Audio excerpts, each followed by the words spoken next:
Assalamualaikum warahmatullahi wabarakatuh.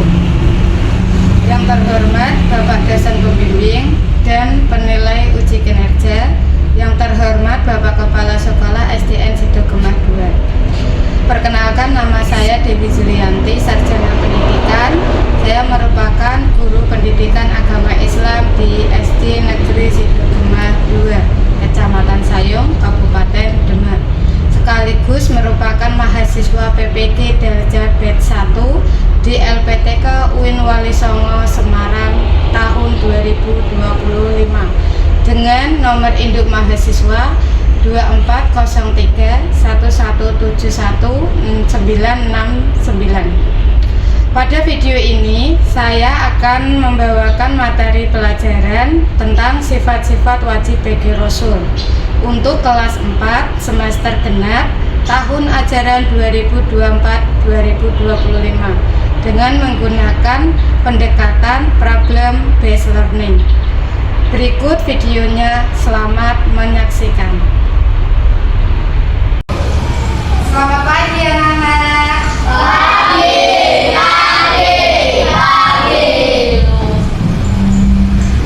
Assalamualaikum warahmatullahi wabarakatuh. Waalaikumsalam warahmatullahi wabarakatuh. Bagaimana kabarnya hari ini? Alhamdulillah luar biasa.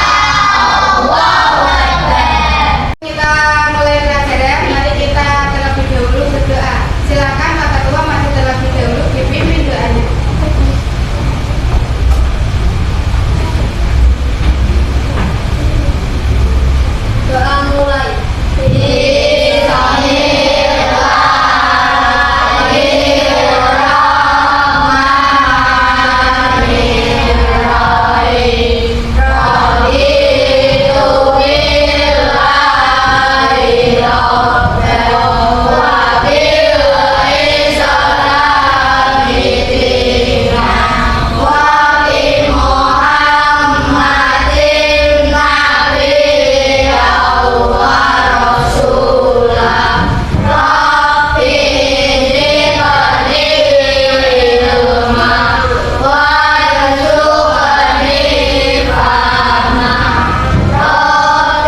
bikin terlebih dahulu.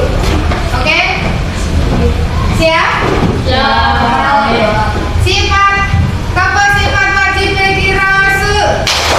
Sidik, jujur, tabligh, menyampaikan, amanah, percaya, patonah, cerdas.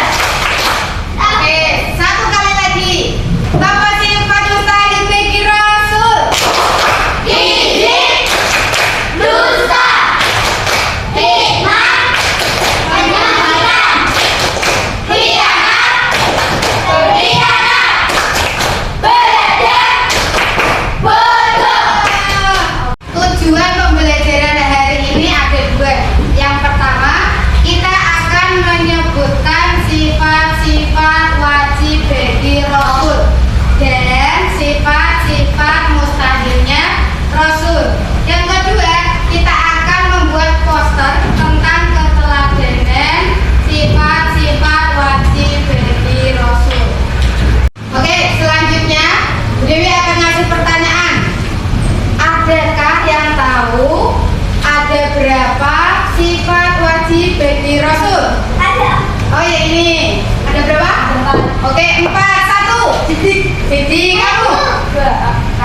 Tabligh kamu. Terpercaya. Yang ketiga. Amanah yang terakhir. Patonah.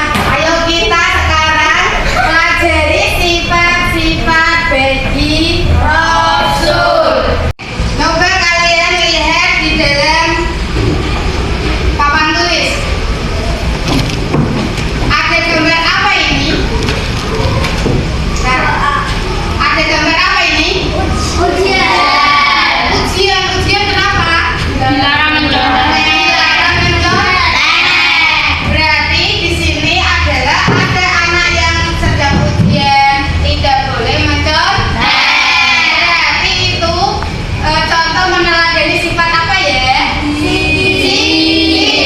Yang artinya apa? Jujur. Oke, coba sekarang kalian lihat video yang ada di papan tulis.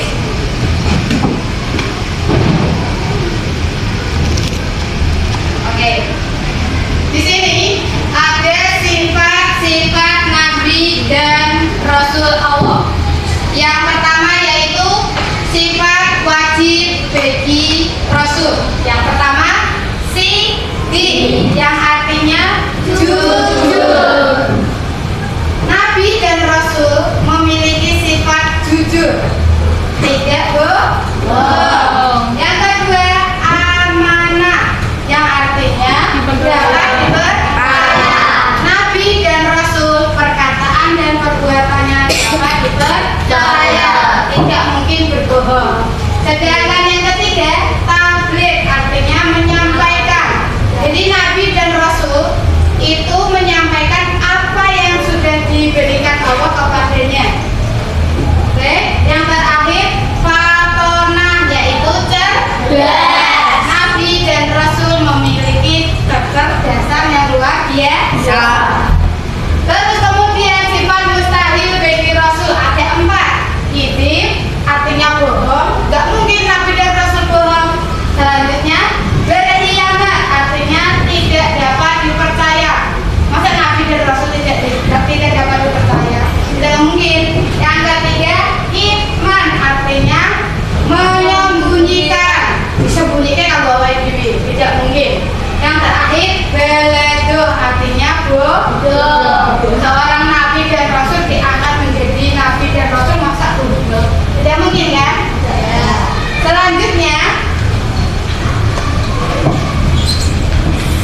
Selanjutnya yaitu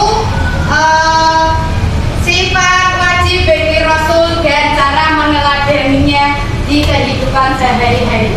Yang pertama yaitu sidik, jujur. Sidik jujur dalam kehidupan belajar atau contoh dalam kehidupan belajar yaitu pertama, jangan mencontek. Seperti gambar yang tadi, kalian ulangan tidak boleh mencontek. itu juga salah satu sifat meneladani sifat-sifat wajib bagi Rasul. Terus dan selalu memberikan jawaban yang benar saat ujian atau saat diminta untuk mengerjakan tugas.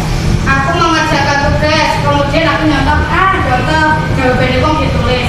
Itu tidak boleh. Yang kedua, tabligh menyampaikan.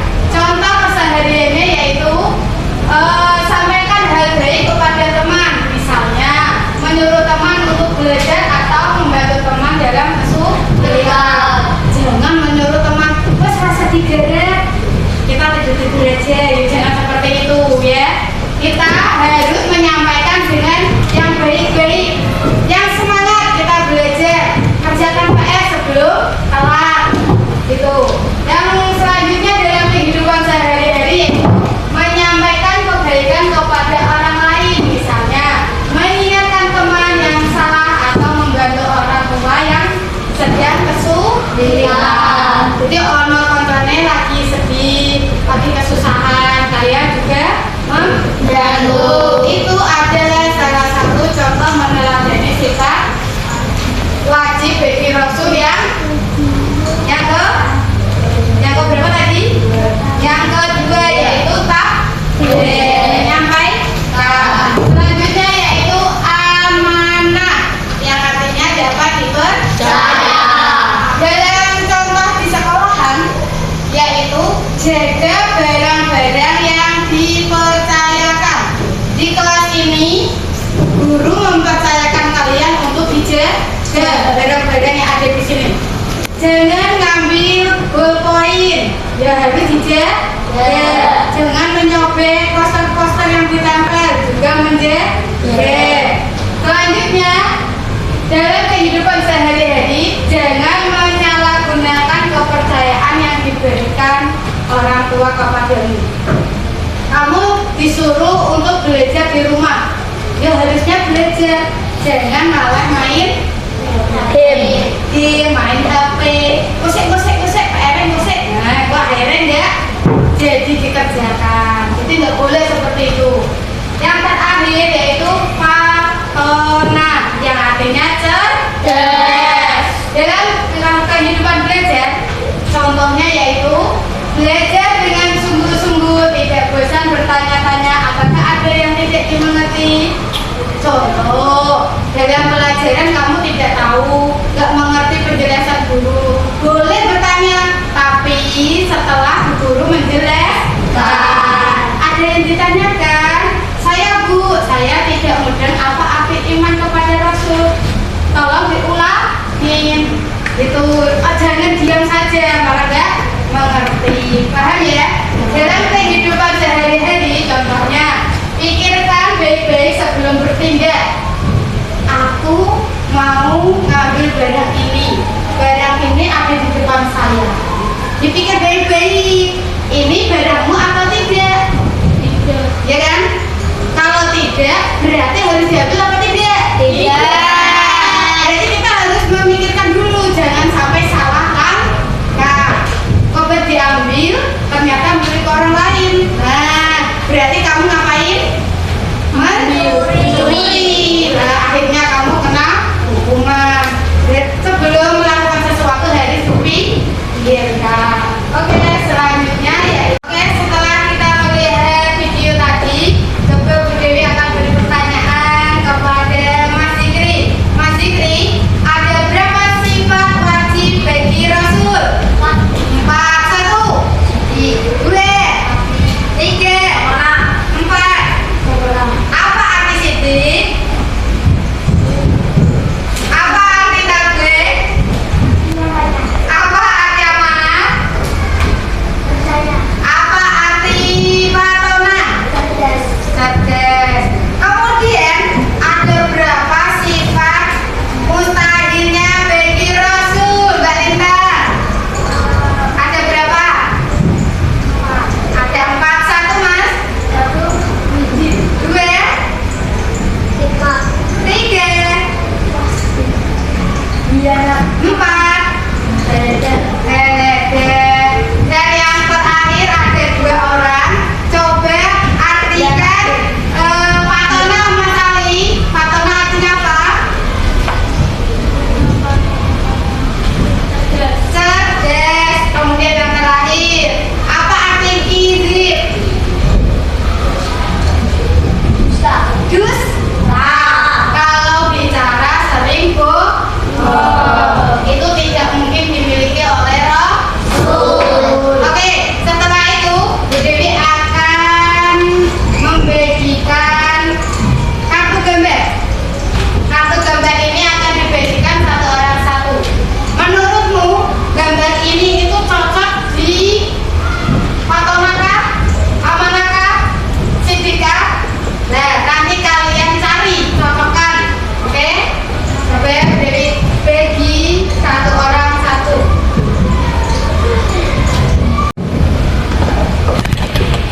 jualan kecil-kecilan. Oke. Tidak memfitnah atau mempermainkan berita bohong di antara teman. Oke. Itu hasil dari presentasi dari kelompok A. Silakan. Terima kasih.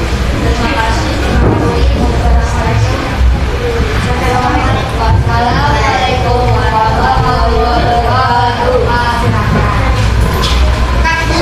Selanjutnya kelompok kedua yaitu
Waalaikumsalam.